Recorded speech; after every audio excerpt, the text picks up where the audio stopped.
No one believed me, even from those few people that I was able to share this experience with, that this is true. But luckily, with the development of the ufology and many great people out there that are doing the research and providing the video evidence, especially with Martin Stubbs, who was in charge of one television station, and he just directed one dish towards the space, and he was lucky enough to pick up the direct downlink from the space shuttles to Houston, and he provided this. So as you can see, this is on infrared. That is why his black and white is from STS-63, and they are trying to locate the Mir space station. They cannot locate the Mir space station because more than 100 objects are appearing and disappearing from the radar. Those are the same type of craft that I observed on the asteroid belt between Mars and Jupiter. And those are those balls of light that I was observing in those times, as you can see clearly, creating intelligent formation. So you can see we are never alone, and the evidence is all there, and they are keeping this secret, which is not the right way to do.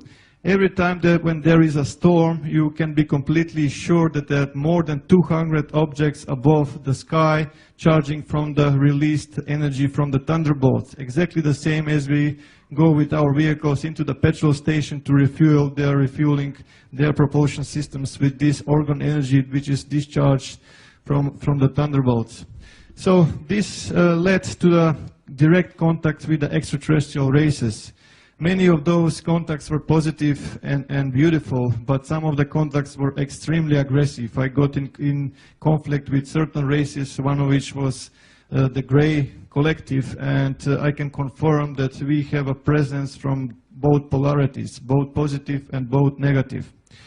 My life afterwards went into the direction that I was trying to help as many as possible, giving my knowledge to all the people who is open to this.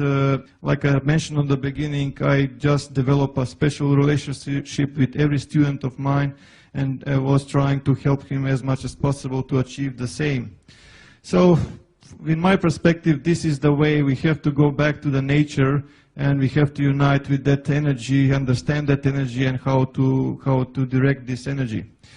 When I was working on the decoding of the crop circles, that's where the contacts with the crop circle makers intensified to a high degree, especially when I was describing what kind of technological achievements can be achieved through the information delivered by the crop circles.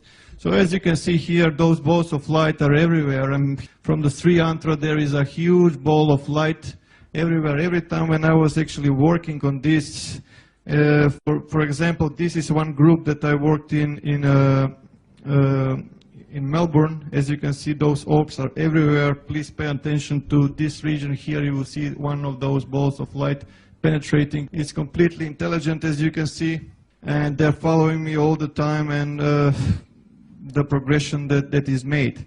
Which takes us to a logical question: who makes the genuine crop circles and why? To the best of my knowledge, at least few extraterrestrial races are making these genuine crop circles, and they have different approach, but mainly the approach is that to inform us, because our governments are deceiving us. They are not providing us the real situation of the planet, the real situation in the Milky Way galaxy, and especially the real situation, what we really are and what our potentials are.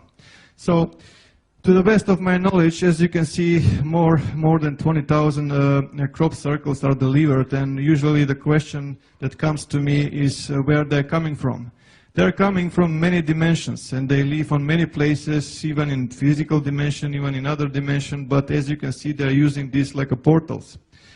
As you can see how they're actually penetrating our dimension, influencing with the microwave energy or electromagnetic energy, if you will.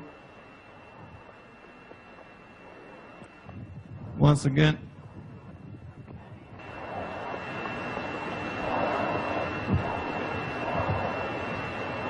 Okay. So, like I mentioned, to the best of my knowledge, more than 20,000 diagrams are delivered in the past few decades worldwide. The military is highly interested into these messages that are arriving, and every time there is a bolt of light or craft above the fields, the military is picking up on the radar. Immediately there is an order for the fighter jets or the helicopters to intercept those bolts of light and to avoid eventual delivery of information, which is very vital for humanity. Usually people come to me and they say, look, are you aware that the government has lasers and HARP and everything, all technology that can create a crop circle just in a second directly from the satellite? And I will just say this, if that's the case, if those bolts of light are governmental properties, then how come they're spending money for the fuel, just putting and giving order for those helicopters to chase their own property? It does not make sense. It became obvious, at least to me, analyzing few hundreds of diagrams, that there was an open communications from the genuine crop circles and then from the man-made ones, because it's obvious that the shadow government wanted to establish this kind of communication, exchanging of information regarding technology and many other stuff. But the NTIs didn't want to play their game because they understand that they are very deceivers, how should I say, and that is why they started to put those obelisks. Those obelisks, there are receivers. As soon as certain frequency appears around the fields, which actually, as I mentioned a while ago, these objects are penetrating our dimension, this frequency appears, and that's where they actually are getting there. With the help of the Discovery Channel, National Geographic, and other media, crop circle phenomena was completely buried. Just everyone is ridiculing this phenomena, everything is man-made, it's all done, there's nothing to see, and so on and so forth. So how come the military is so interested into this phenomena if that's the case? So as you can see from the left, this is what the best humans can do, what complexity is concerned, and the real stuff is usually followed by those bolts of light that we are talking about. With the human ones, you can see the footsteps everywhere, the crop is completely destroyed. And they remove all the information from this. This, by the way, was achieved by the team Satan in New Zealand, just for example, that people can make these crop circles. Yes, they can make these crop circles, but you can see also the mess that they can make. Back in 2000, Dr. Eltio Hasenhoff actually stepped forward, which is very rare for the mainstream scientists, and he actually examined many crop designs, and he noticed that there is a thermal expansion and node lengthening with many of those. He was searching for some matching of the distribution model of node lengthening, and he found one, and this mathematical model was actually electromagnetic radiation distribution of a point source. The further you go from that source, the less light it becomes. Or in other words, the distribution of the node lengthening is strongest in the crop circle center, and it's less and less as you go towards the edges, right? So the difference between the man-made and the real phenomena is that plant is still alive. It's bended even to around 90 degrees, and the plant is still growing. It was actually exposed to extreme high temperatures, but in the split of a second it was cooled also. So for the last, with this 10 to 40 micron diameter pure iron spheres detected with the genuine phenomena, which is not present, and they're impossible to find with ones that are made by ropes and sticks. They just transmitted search. There is something extraordinary that is happening at the moment in the Milky Way galaxy, and search for Pau-L. That was all that I was able to pick up. And when Milky Way galaxy is concerned, it's very difficult for us to determine the right proportions and the right shape and appearance of the Milky Way, because we are seeing it all the time from an angle. But the extraterrestrials are saying that this Milky Way galaxy actually has 7 spiral arms. So before any one of you recognize the all-seeing eye inside this and you say, look, here is another Illuminati agent in disguise, I can assure you that that's not the case. Let me just explain about this.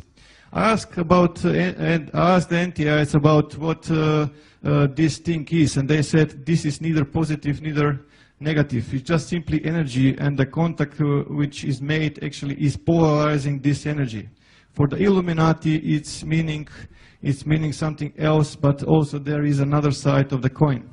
So let's just analyze for a while, right? Sorry. And one of the professors in Germany, Linguistic Academy, Professor Kurt Schulman actually made a translation, and he stated that these writings is matching the time of the ancient Sanskrit, and the literal translation is "the Son of the Creator comes." So what is this eye that we are seeing everywhere in the space? The interesting thing is that there is a gate, and there is something coming from this gate.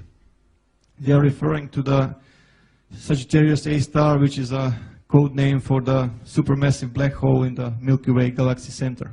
There is a hole and there is an explosion. As you can see, hole and explosion, and they're referring to this. When those galactic cores explosions happen, there are two things that are appearing. First, there is a cosmic jet that goes perpendicular to the galactic plane, and there is a wave of energy that is spreading along the galactic plane towards the edges of the galaxy. When you throw a rock into the pond, right, or into lake, you will have a disturbance. You create a concentric circles. You will create waves, right? So that's the same what they are saying. There is a wave. Watch out that there is a wave. And the wave is coming from the galactic center. Again, you can see a plane with birds in two directions. They're actually referring to the galactic plane because they inform me what they're trying to say. And even more birds going into two directions, and they're referring to this, and I will explain this in more detail. The energy is extreme, is going towards the edges. It's massive, it's flying fast. It's going to hit the sun. When it's going to hit the sun, it's going to change how the sun is spending its fuel. Is going to produce that sun moves from its so-called main sequence into what is known red giant phase. So what will happen in our solar system in the near future, right? So for this, we can analyze the pictogram that arrived on July 15, 2008. It is obvious a solar system, and when you analyze, you see that it's completely matching our solar system and the planets in it. So they even left a dot for a moon, and also they left a ring for Saturn. Again, the anomaly was found, and the crop is not destroyed by the mechanical force. So another parallel. So it's not the first time that those amazing blue displays are observed from International Space Station. So someone is referring us very strongly that we pay attention to a certain time frame, to a point in time, which is 23rd of December 2012. Just 7 days after, on July 22nd, 2008, update appeared, and which, in my perspective, is a Rosetta Stone to everything we need to know what 2012 and 2013 event is all about. So let's just analyze this for a while. Our sun is not in the same size anymore. It become bigger. Mercury was fallen, and Venus was fallen, which leaves us Earth and Mars dangerously close. There is some kind of object appearing very close to our solar system, which exactly, if you apply astrophysics and you find astronomical charts, you will find that it is coming from the Virgo constellation. And when I checked the astronomical charts for a new moon in 2012, December, I found that actually it's appearing on December 13, 2012, which is when we will start to observe from the sky something that is approaching from the Milky Way galaxy.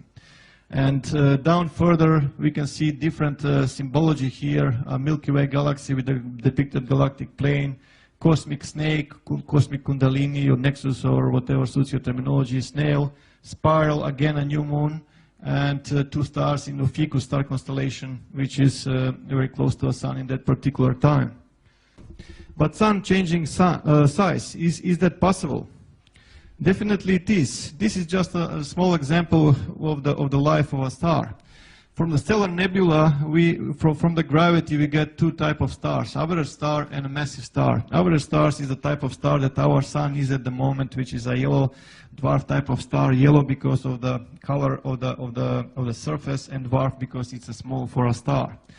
When the fuel is exhausted, it moves into the next stage of its life. How should I put it? It becomes a red giant, where the outer layer gets more cooler, it loses brightness, it gets more reddish, but the core of the star collapses. And eventually the outer layer is released and becomes a planetary nebula, and the only thing that is left from the star is the so-called white dwarf, or the core of the star. And the other ones, which are massive stars, they go into the red supergiants, but they go into supernova, and from supernova they can end up like a neutron stars, or mini black holes.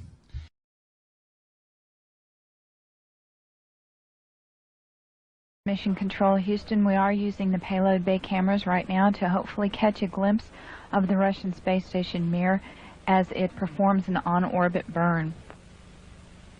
Though it will be difficult to pick Mir out from the stars as they pass behind us, the payload bay cameras are positioned such that they're looking straight back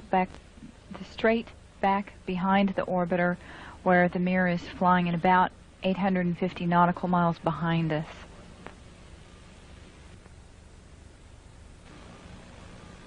No joy from here. Sorry. Hope it was a good one, though, for our friends. Thank you, sir. We could not see it here either. We'll wait 2 or 3 more minutes till sunrise, and then at that time give you a go for KU stow. We're at a mission elapsed time of 7 days, 13 hours, and 17 minutes. This is Mission Control Houston.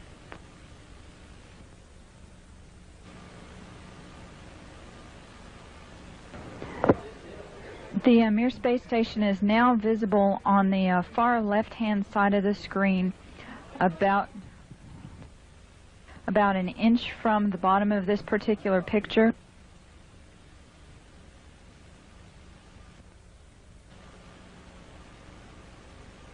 Okay, the Mir space station is the small flashing light in the center, about an inch from Camera Charlie on the monitor. The left-hand side of the screen. It's slowly...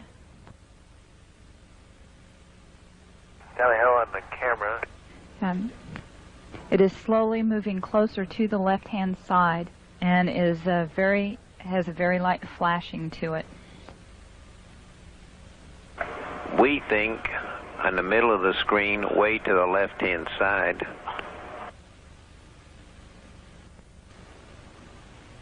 We think you can see a flashing light just a little bit to the left of the center of the screen, very faint.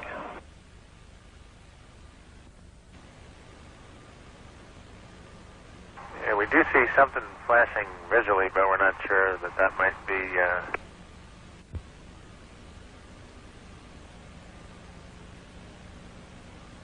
This is Mission Control Houston. Once again, we believe we were just able to spot the Mir spacecraft as it flies about 850 nautical miles